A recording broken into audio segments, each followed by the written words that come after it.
Qui siamo nella parte della chirurgia ambulatoriale, chirurgia che vede noi oculisti sicuramente in primo piano, perché è prettamente la nostra specialità far da padrona in questo campo.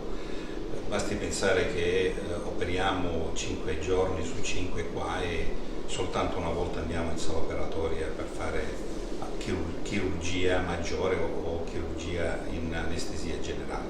Le sale operatorie sono 7 attive attualmente. Abbiamo una grandissima recovery room dove passa il paziente per la preparazione, per l'intervento e la successiva osservazione. Attualmente stiamo facendo la piccola chirurgia che vede catarate e intravitreali.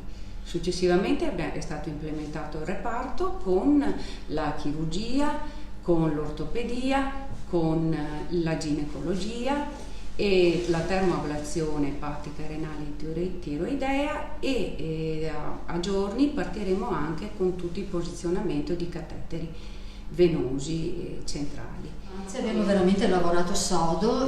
In che modo? Andando a recuperare anche le competenze infermieristiche, andando a recuperare personale che magari faceva altre attività ma di sala operatorie, per cui sono per avere personale competente, ma soprattutto abbiamo puntato all'aspetto umano. Vorrei essere Ale Mauritius, ma non ci sono in questo momento, sono all'interno del blocco operatorio della piccola chirurgia ambulatoriale che abbiamo qui all'ospedale di Schiavonia.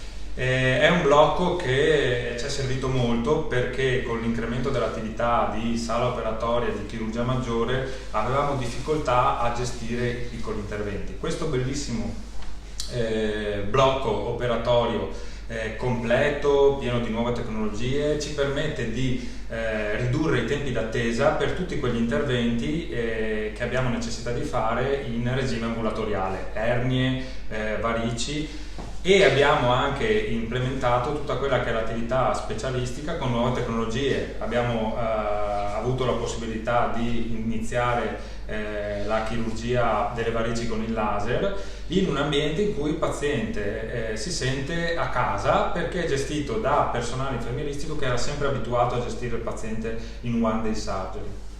E quindi la soddisfazione sia del personale medico che del personale infermieristico, ma soprattutto dell'utenza, è quella di sentirsi in un posto sì in cui si va a fare un intervento chirurgico, ma tutto sommato in un ambiente domestico.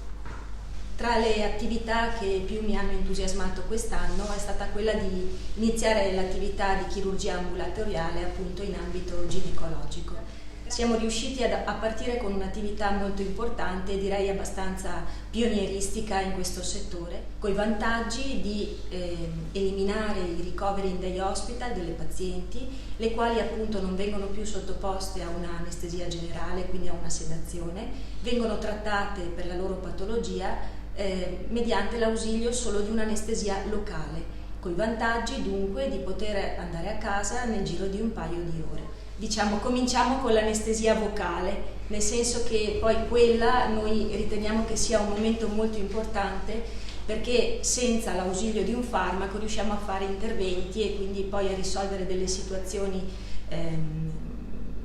rapidamente e senza la necessità appunto di ricorrere ad altri farmaci. Ci troviamo attualmente in una delle sale operatorie della chirurgia ambulatoriale, che è una delle, diciamo così, dei punti di forza di questo ospedale da un po' di tempo.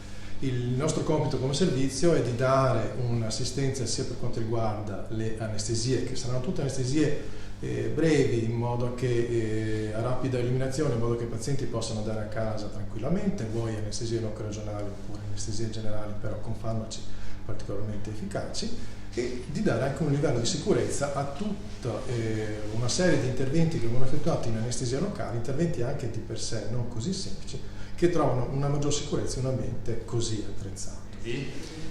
Questo è un blocco in cui si lavora con anestesie minori, nel senso che cerchiamo di fare il più possibile l'anestesia locale, perché dopo, quando il paziente viene da noi, ci si presenta e gli diciamo che deve fare un'anestesia, ha sempre paura dell'anestesista, perché dice mi addormenta eccetera. Però noi abbiamo qui un blocco che funziona prevalentemente con anestesie locali e con la disponibilità degli anestesisti qualora ci sia la necessità magari di fare una sedazione un pochettino più profonda per il paziente, lavorando, come diceva prima, in massima sicurezza.